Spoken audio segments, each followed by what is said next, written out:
Ne soyons pas ramollis, comme aujourd'hui est la société Transdev. Soyons durs comme une roche, et pas comme des malabars. C'est eux les malabars, c'est eux les pâtes à modeler. Force à vous mes collègues, je vous aime.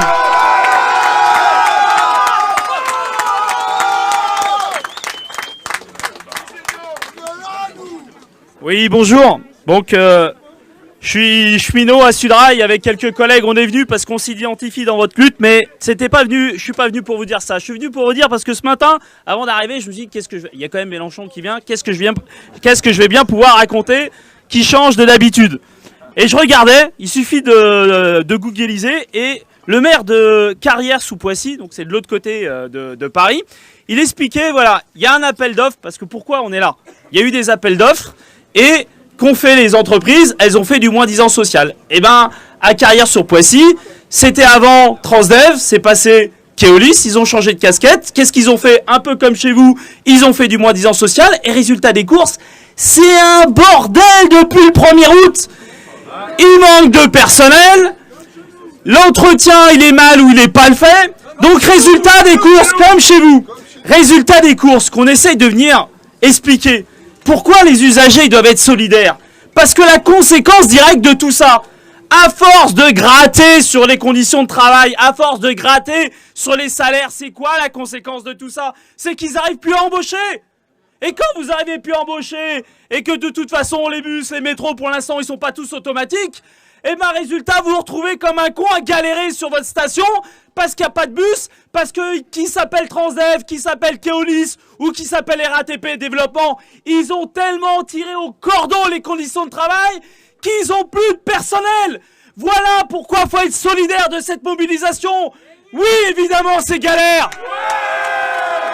Oui, évidemment, c'est galère d'attendre son bus parce que les collègues sont en grève. La question, elle n'est pas là. La question, elle est...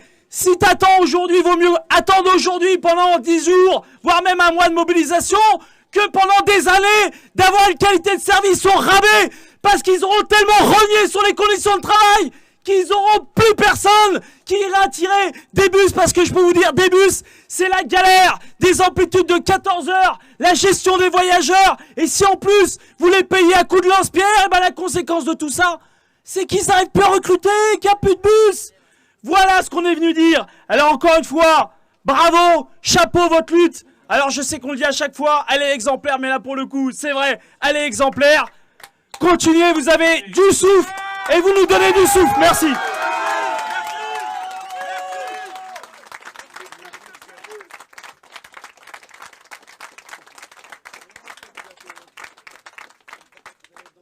Je vais juste rajouter un petit dernier truc. Vous savez que pour Cotise Up, tout le monde a participé. Merci à CGT. Merci à tous ceux qui ont participé. Je vais pas citer tout le monde, mais merci. Donc les gars, si vous avez un souci, et les gars, tout confondu, hein. Il n'y a pas d'étiquette, il n'y a rien du tout. Si vous avez un souci, vous venez nous voir, nous les élus de VLP. Merci.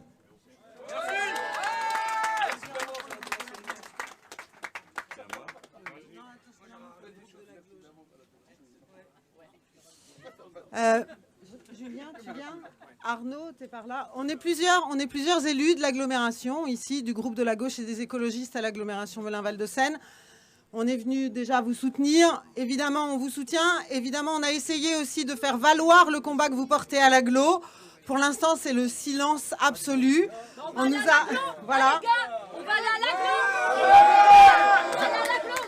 Le 27 septembre, on l'a suggéré, il y a un conseil communautaire et on pense que ce serait une bonne idée d'être là, effectivement, avant le conseil communautaire. Voilà, bravo à vous, on est avec vous, on est derrière vous et continuez, quoi.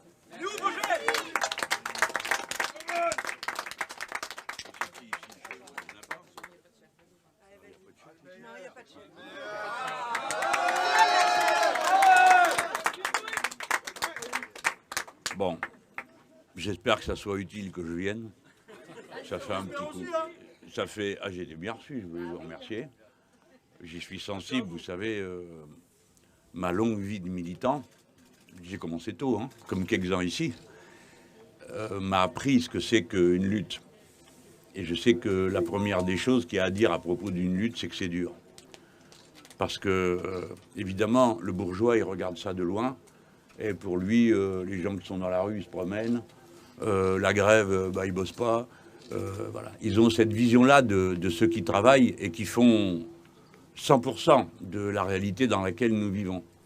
S'il n'y a pas du travail humain, il n'y a pas d'électricité, il n'y a pas de chauffage, il n'y a pas d'immeuble, il n'y a pas de route, il n'y a rien. Mais ils l'oublient parce qu'ils ont l'impression que ça va tout seul, quoi.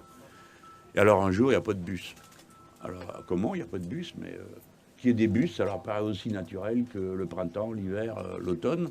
Et tout d'un coup, ils réalisent que pour qu'il y ait des bus, bah, faut qu'il y ait des gens qui les astiquent, qui les entretiennent, qui montent dedans, qui les conduisent, qui tâchent de tenir les horaires. Mais la vérité, c'est que quand la lutte commence, elle est dure. Et la première chose que je vais vous dire, je ne sais pas pourquoi tu dis tout le temps les gars, on me dit qu'il y avait une fille aussi là qui était là. Bah, venez, madame, comme ça va un peu rééquilibrer là. Venez. Je ne sais pas qui vous êtes, moi je ne m'occupe pas de ça. Voilà. Mais je vous connais, chacun. Je sais qui vous êtes et comment ça se passe. Alors la première chose que je vais vous dire, soyez solidaires de vos porte-paroles. Aidez-les. Ne les laissez pas tout seuls. Vous savez, quand on marche devant, les autres vous ont poussé devant, parce qu'on est tous comme ça. Hein. Alors il y en a un ou il y en a une qui a la langue bien pendue. Alors il ne sait pas comment il se retrouve devant. Et après, des fois, ça dure toute la vie. Toute la vie, bah, on dit, ah, bah, c'est elle, tiens, après, la dernière fois, elle a dit un truc, ah, c'était bien, allez, bien, c'est toi qui cause. Bon. Et les gens qui sont devant, c'est souvent des syndicalistes. Il faut aussi dire les choses comme elles sont. Et des fois, vous n'avez pas toujours été si réglo que ça avec les syndicalistes. C'est-à-dire que le reste du temps, hein, et puis tout d'un coup, ça va mal. Alors là, on va chercher le syndicaliste. Et le syndicaliste, lui, tous les jours, il se lève et il se demande qu'est-ce qu'on va bien pouvoir faire. Et tout le monde lui dit, bon, alors qu'est-ce qu'on fait? C'est encore pas réglé, dis donc, c'est quand même toi qui es syndicaliste. Alors, ça fait 3 jours que ça dure. Bref, la pression, elle est là. Déjà, ceux-là, il faut les protéger, il faut les entourer. Il faut leur faire de la fraternité parce que tout ce qui va chaud au cœur aide à se tenir debout. La deuxième chose, je le sais, c'est la difficulté à la maison parce qu'il n'y aura pas la paye, parce qu'elle va être amputée. Et ça fait marronner, comme on disait avant, ça tourne dans la tête, ça vous bouffe. Hein. Est-ce que j'ai bien fait? Est-ce que j'ai pas bien fait? Maintenant, j'ai commencé quelque chose, j'ai une dignité, je ne vais pas arrêter, donc je continue avec les copains. Mais à la maison, ça passe plus ou moins bien. Hein. Donc c'est dur. Ce que je voulais vous dire, c'est que c'est bien qu'il y ait une caisse de grève. Et puis nous, on y participera, le groupe des parlementaires insoumis. On mettra aussi notre... Alors, ouais. Parce que d'abord, on a besoin que vous gagniez. Mais je vais encore dire un mot sur les aspects humains de la lutte. Après, bon, ils vous envoient du papier pour vous faire peur. Et il faut dire ce qui est. Ça fait peur. Il ne faut pas dire « ça fait pas peur », si ça fait peur. Et pourquoi elle a raison de vous dire, de vous en parler? Parce que sinon, chacun reste dans son coin avec son papier et il a peur tout seul. Tandis que quand on est plusieurs à avoir peur, on n'a plus peur. C'est humain, c'est comme ça. Si vous vous y mettez à plusieurs, vous n'avez plus peur. Si vous êtes tout seul, vous avez peur. Et c'est normal d'avoir peur quand on est tout seul. On est fort parce qu'on est nombreux. Et la dernière chose sur ces aspects humains, c'est l'opposition, quand ils essayent d'opposer les usagers à ceux qui font la grève. Alors ça, bon, vous le prenez dans la tête. Moi, ils me font marrer. Il manque pas de souffle quand même. Il manque pas de souffle. Parce que, alors, à votre avis, c'est qui les usagers? C'est pas eux, hein. Ils montent pas dans les bus, eux. Qui c'est qui monte dans les bus? Vos époux, vos épouses? Les gens de la SNCF qui veulent privatiser, ceux d'EDF qui veulent privatiser, les gens qui vont au boulot tous les matins et qui payent ça de plus en plus cher pour le transport, etc. Et ils osent venir dire « Ah, mais c'est vous qui nuisez aux usagers ». C'est pas vous qui nuisez aux usagers, c'est eux. Toute la vie, toute l'année, toute la journée, tous les mois, tous les ans. Ils passent leur temps à traiter la masse humaine des Françaises, des Français, tous ceux qui sont là, comme un bétail qu'on peut peler et peler et peler encore. Parce que quelle est la limite à l'exploitation? Quelle est-elle sur le plan économique? Est-ce qu'il y en a une? Eh bien, je vais vous dire, il n'y a qu'une limite à l'exploitation. C'est la résistance à l'exploitation. Si vous ne résistez pas, ils vous pèlent encore. Et s'il en reste un petit bout, ils vous le parlent aussi. Par conséquent, ça, c'est en général les luttes. Après, il y a celle-ci. Comme on est là. Alors, il faut qu'on redise des choses qui doivent être dites. Le service privé, sur des situations de fait de monopole, ne sert à rien.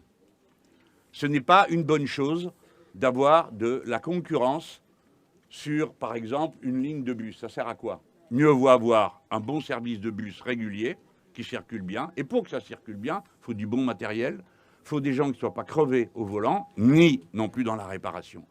Donc, la qualité du service va dépendre du service, pas de la concurrence. La concurrence ne règle absolument rien dans les 3/4 du temps sur toutes les situations de monopole. Or, le transport, qu'est-ce que vous voulez? Quand vous avez une voie de chemin de fer, ça ne sert à rien d'en faire deux, on est d'accord?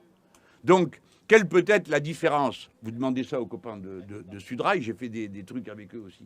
Quelle est la différence? C'est qu'ils payent moins les gens, donc ils sont censés demander moins. Ce n'est pas vrai. Ils vous disent la concurrence va baisser les prix. Ce n'est pas vrai. Ce n'est jamais vrai. Ils ont privatisé le gaz et il s'est augmenté de plus de 50% en 10 ans. Ils ont privatisé une partie de l'électricité, ça coûte plus cher, etc., etc., virgule, et comme a dit le camarade tout à l'heure, et ça marche moins bien. Nécessairement, ça marche moins bien, parce que là encore, quelle est la résistance à l'exploitation? S'il y en a une, eh ben vous résistez, eh ben sinon, vous supprimez un gars ou une fille, et puis l'autre fait le travail de deux. Et voilà. Résultat, c'est le chaos, comme l'a décrit le camarade tout à l'heure. C'est le chaos. Et dans les pays où ils ont tout privatisé parce qu'ils se croyaient plus intelligents que tout le monde, eh ben ça a donné qu'il n'y a plus rien qui marche. Et donc, l'Angleterre est obligée de renationaliser le transport. L'Écosse a décidé de renationaliser le transport. Parce que ça ne marche que si c'est un monopole bien géré. Et un monopole bien géré, il faut le rappeler, c'est un monopole dans lequel les travailleurs sont heureux de vivre. Si vous mettez des gens malheureux partout, il n'y a rien qui est fait bien. On le sait bien parce qu'on n'est que des êtres humains. Pardon, on s'excuse, hein. On n'est que des êtres humains. On a des affections, on a des problèmes dans notre vie, et notre vie, ça compte. Et ça compte jusque dans notre tête quand on est au boulot. Il ne faut pas croire que ça s'arrête. Alors, c'est vrai que quand on est au boulot, on pense au boulot, mais il y a tout ça derrière. Donc, les gens ont le droit d'avoir une vie humaine, c'est-à-dire d'être des êtres humains, avec tout ce qui est dans la vie et la tête d'un être humain. Les travailleurs qui sont heureux à leur poste de travail, eh ben, il faut un meilleur travail. Et être heureux à son poste de travail, c'est ce que la plupart des gens cherchent à obtenir. Parce que quel que soit le travail qu'on fait, et il n'y a pas de vain travail, il n'y a pas de travail inutile, eh bien tout le monde, quelle que soit la nature de son travail, même s'il est dur, même si souvent il est ingrat, eh ben on aime faire bien son travail. Moi, j'ai jamais rencontré des masses de gens qui étaient des tirs au flanc et qui espéraient rien foutre ou faire tout de travers. C'est pas vrai, ça n'existe pas. Il peut y avoir des fois un phénomène, un énergumène par-ci par-là, mais c'est pas comme ça que ça se passe. Je me rappelle d'un copain, il m'a raconté qu'il passait sa journée à ajuster des pièces. Bon, c'était pas un boulot super gratifiant, hein. Il fallait arriver pile poil au même truc, il faisait toujours le même geste, etc. Et je lui disais, mais comment tu supportes ça? Il me dit, il y avait toujours un peu de liberté, de création personnelle. Il y avait un coup de main. Et ça me plaisait d'avoir ce coup de main pour que ça sorte pile poil, alors que c'était pas fameux au point de départ. Et puis il m'a dit, je vais te dire un truc, tu vas rigoler. Il me dit, tu sais, le moment que j'aimais bien, c'est le soir. Parce que le soir, je balayais autour de mon établi, et c'est moi qui décidais comment je balayais. Alors on a rigolé tous les deux, hein, parce que lui rigolait, il m'avait dit ça pour me faire marrer, mais pour me faire comprendre. Parce que bon, moi je suis un intellectuel, j'ai jamais fait aucun travail de cette nature. Je peux pas le savoir si on me le raconte pas. Si on me dit pas comment ça se passe, comment je vais le savoir. Et il a bien fait, il m'a rendu un peu plus connaisseur et capable de comprendre ce qu'est le travail. Donc, deuxième leçon, les travailleurs heureux, ça marche mieux. Troisième leçon, le système privé, ça marche pas. N'ayez pas de doute là-dessus. Alors là, dans votre cas, c'est une pantalonnade de première grandeur, parce que où est la concurrence là-dedans? J'ai lu, on dit, oui, mais la boîte, elle proposait 2 fois plus de... C'est pas vrai, c'était dans l'appel d'offres. Donc tout le monde, la SNCF aussi a proposé. Non, ce qu'il fallait pour eux, et puis en plus, le prix, il ne baissera pas, puisque c'est la région qui le fixe. Donc qu'est-ce que c'est que cette histoire? C'est juste fait pour persécuter les gens et leur pomper dans le sang de quoi payer des actionnaire. C'est tout. Ça ne rapportera rien. Ça ne fera pas rouler un bus plus vite, à supposer qu'il faille les faire rouler plus vite. Bon, ça ne changera rien, sauf ça. Ça va changer que ça. La capacité à prendre. Et qu'est-ce qu'ils font? C'est justement qu'ils introduisent le privé. Alors, il y a déjà plusieurs régions qui ont introduit du privé par-ci, par-là. Et puis après, il y a des